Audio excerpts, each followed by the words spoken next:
قُلْنَا اهْبِطُوا مِنْهَا جَمِيعًا فَإِمَّا يَأْتِيَنَّكُم مِّنِّي هُدًى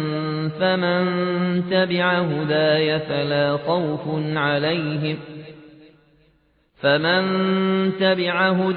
فَلَا خَوْفٌ عَلَيْهِمْ وَلَا هُمْ يَحْزَنُونَ وَالَّذِينَ كَفَرُوا وَكَذَّبُوا بِآيَاتِنَا أُولَئِكَ أَصْحَابُ النَّارِ هُمْ فِيهَا خَالِدُونَ يَا بَنِي إِسْرَائِيلَ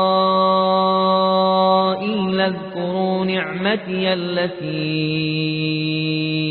أَنْعَمْتُ عَلَيْكُمْ وَأَوْفُوا بِعَهْدِي أُوفِ بِعَهْدِكُمْ وَإِيَّايَ فَارْهَبُونِ وَآمِنُوا بِمَا أَنزَلْتُ مُصَدِّقًا لِّمَا مَعَكُمْ وَلَا تَكُونُوا أَوَّلَ كَافِرٍ بِهِ وَلَا تَشْتَرُوا بِآيَاتِي ثَمَنًا قَلِيلًا وَإِيَّايَ فَاتَّقُونِ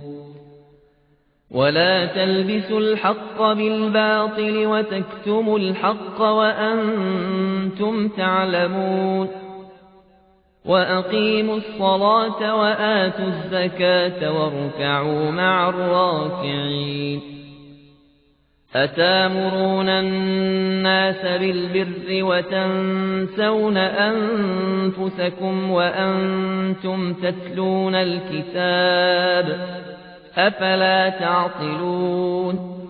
وَاسْتَعِينُوا بِالصَّبْرِ وَالصَّلَاةِ وَإِنَّهَا لَكَبِيرَةٌ إِلَّا عَلَى الْخَاشِعِينَ الَّذِينَ يَظُنُّونَ أَنَّهُم مُّلَاقُو رَبِّهِمْ وَأَنَّهُمْ إِلَيْهِ راجعون يا بني إسرائيل اذكروا نعمتي التي أنعمت عليكم وأني فضلتكم على العالمين واتقوا يوما لا تجزي نفس عن نفس شيئا ولا يقبل منها شفاعة ولا يؤخذ منها عدل ولا هم ينصرون